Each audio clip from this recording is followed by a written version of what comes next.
The reason animals breathe is for the oxygen. Okay, now there's many other gases that, there's only about 22% of the air is oxygen. Vast majority of it is nitrogen, about 70%, and a small amount of carbon dioxide and a bunch of other gases as well. But we just need the oxygen, and that is necessary for cellular respiration. The cellular respiration produces a waste gas, carbon dioxide, and if carbon dioxide builds up in the body, it undergoes a reaction with water to form carbonic acid, which is an acid, okay, and that would acidify our body fluids that we didn't get rid of. So it has to be got rid of, okay? And so this is the movement of oxygen, carbon dioxide between the animal and the environment. This is referred to as gas exchange. So some animals, as I said before, if they're small enough and all their body tissues, all their cells are within 1 millimeter of the surrounding medium, they don't need a special respiratory system. The limit to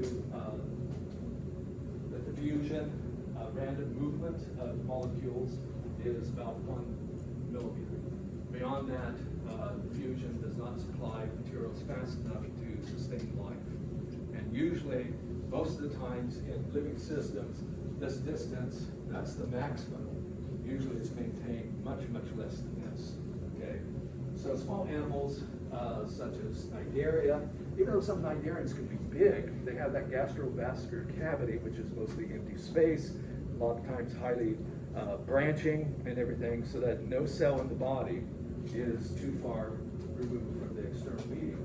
Therefore, they don't need any special type of system. But with the larger animals, they have to have some sort of respiratory system that collects and exchanges gases. And usually but not always, if there is a respiratory system, a gas exchange system is also some sort of circulatory system in order to distribute the gas, for the simple reason that the respiratory systems are localized. They're not usually throughout the body, with the exception of insects. Okay. So animals, where do they get their oxygen? Their oxygen, the source is called a respiratory medium. So there's only two respiratory mediums in animals, either from the air or from water. Oxygen can be dissolved in the water, and oxygen is, as I said, 22% of the volume of gases in the air is oxygen. The respiratory surface is always an epithelial tissue. Okay, epithelium that provides, it separates the external medium from the blood. Okay, and so this is where gas exchange takes place. Is on this. This has to stay moist, so it cannot dry out. If you have something, respiratory surface that dries out, it no longer functions. So there has to always be a thin layer of water, and the oxygen, if it's in a gas form, it has to dissolve in that thin layer of water before it can be carried into the epithelial cells and across. In this case, there's no transporters at the molecular level for oxygen. It is by simple diffusion. Oxygen is small enough that it can cross phospholipid membranes, but we have to maintain a gradient. If there's no gradient, there's no exchange. Therefore, oxygen has to be high on the outside compared to blood on the inside. Just like we saw with the digestive system, there were two epithelia for exchange. Same thing here in most animals. So we have a respiratory surface, and if it's something with a complete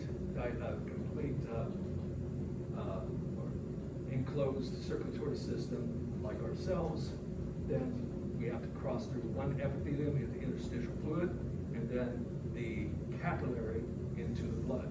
And so it's a similar type of story. That has to be. Now, since water or air can be a respiratory medium, which is more advantageous. They both have pluses and minuses, but air has a lot of pluses compared to water. Simply one of them is that the concentration of oxygen is always higher in air than it is in water. So the availability of oxygen is much greater. So on average, 200 milliliters of oxygen per liter. Now this is, now obviously in gas, this is at sea level. As you increase altitude, gases expand, okay, because there's less gravity, and therefore they become more rarefied. There's less absolute oxygen molecules, but still the air is composed of 22% oxygen. It's just that it's more diffuse. Whereas in water, at most, the best oxygenated water is 10 milliliters of oxygen per liter. So there's a lot more oxygen availability in the air. Another thing is that for the oxygen at the level of cells, there are no pumps, and therefore diffusion has to occur. All right? So simple diffusion, and in air, oxygen diffuses faster than in water. The diffusion rate is greater. Furthermore, any sort of respiratory system does mass move the respiratory medium, and we call that ventilation. And that takes energy on the part of the animal. So we ventilate by breathing in, breathing out, because if we didn't breathe, if you took in your air and hold your breath, eventually all that oxygen is taken out and not replaced. And so we continuously have to ventilate, bringing in, taking out stale air, bringing in new air. And that's even with a fish in water, they still have to ventilate. This movement of the respiratory medium across the respiratory surface. If we don't have this movement, then that respiratory medium becomes devoid of oxygen and does no good. All right? Now, water is massively heavier. A liter of water is massively heavier than a liter of air. And therefore, it would take a considerable amount of energy to move it, okay, to accelerate it. And so it's not accidental that many of aquatic animals have a one-way system of ventilation. They don't, like ours, is tidal. We breathe it in, deaccelerate it, push it out. Okay, it's tidal, it's going in and out. Do that with something heavy like water, it would cost a lot. Okay, it would be way too much energy. Furthermore, temperature doesn't affect in air the concentration of oxygen, not as much as it does in water. In water, you raise the temperature, okay, because it's a gas. Gases don't dissolve in liquids very well. And the solubility rates are dependent on temperature. The higher the temperature, the less oxygen there will be. So cold water will have dissolved a lot. So here is a chart showing that. This here is the mass of oxygen in terms of milligrams per 100 grams of water. Temperature, notice here we have 15 milligrams at 0 degrees, but when you get to 30, it's dropped down to something much, much lower. Okay, so oxygen availability is really sensitive to temperature. Back in the 1960s, a lot of power companies, in order to create electricity, they heat up water into steam. It drives a turbine that generates electricity, and they have wastewater that's hot. Okay, once it's hot, can't be reused. And so they were dumping these into rivers. Okay, so it raised the temperature of the river, and people were real surprised initially that many of the fish downstream suffocated because the hot temperature didn't give them enough air, okay, enough oxygen. Right, so that doesn't happen. Indeed, as we increase the temperature of air, we do get some expansion, but it is not nowhere as critical as what it is in water.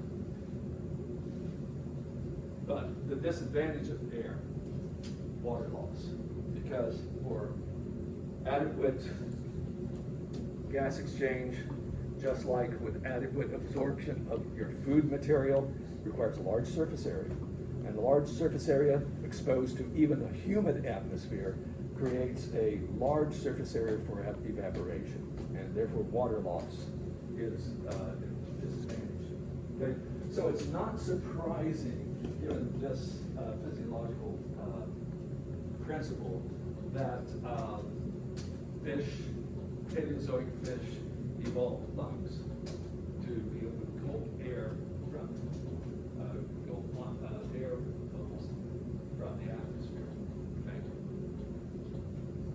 Okay, respiratory surfaces.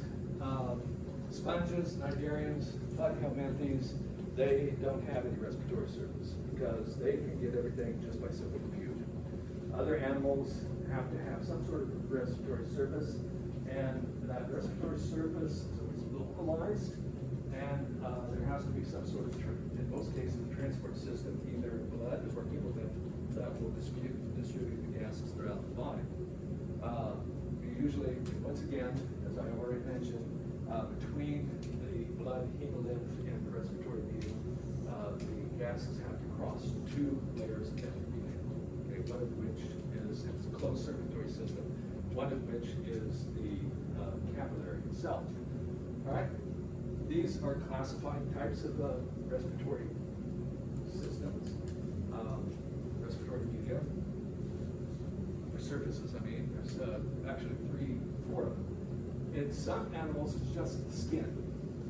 Annelids, okay, earthworms, leeches, their respiration is through the skin. They have a closed circulatory system, but a lot of capillaries in the skin for gas exchange.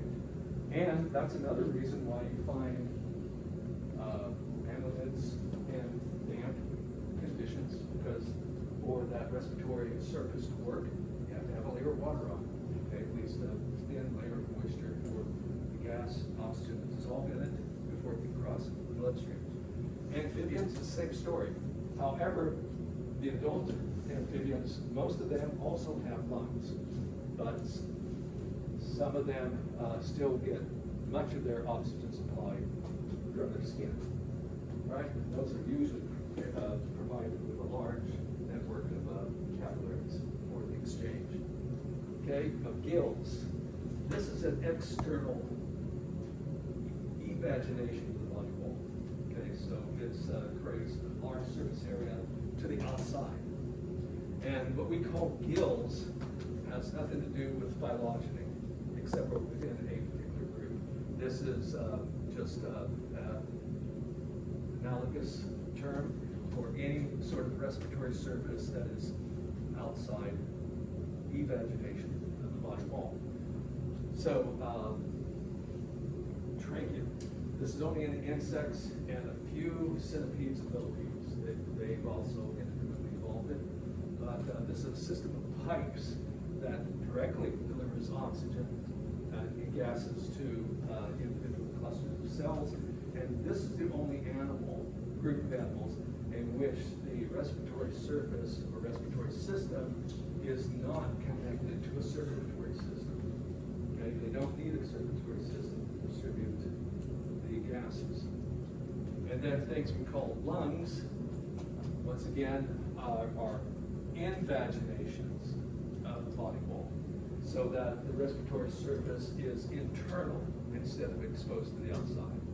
So gills we find in things that live in water because their gills aren't going to dry out, all right?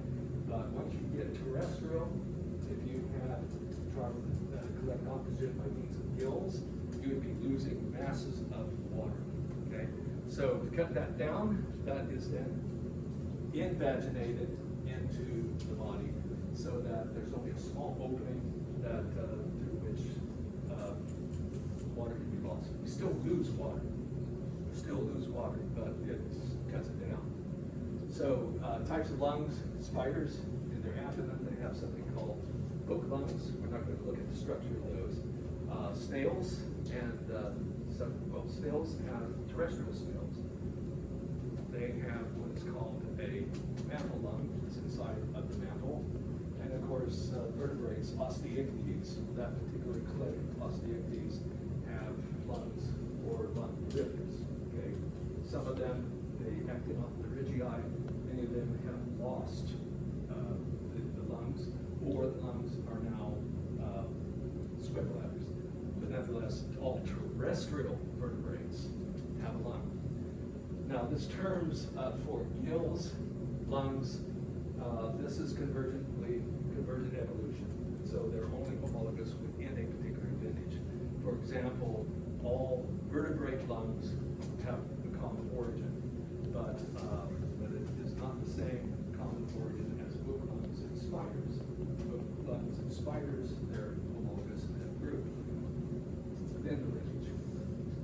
Okay, so this is just showing that's a gills, nudibranch. That's a type of snail, gastropod.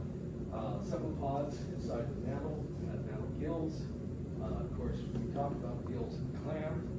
These are filter feeders, and these are vertebrate gills in fish. And I'm not going to talk about the functioning and structure of all of these. We're mostly just going to concentrate with vertebrates, except for I will talk a little bit about trachea in insects. Okay, one more minute. Now, can't do it. Sorry, have to stop. This story takes too much time. Can't do it in 1 minute. All right, so I'll go ahead and stop here, and then we'll continue this on Monday. And I'm going to go ahead and give you out at least your answer sheet, okay, for the lab quiz. I don't put up a key for this because I use pretty much the same questions year after year. So, but if you want to know what the question was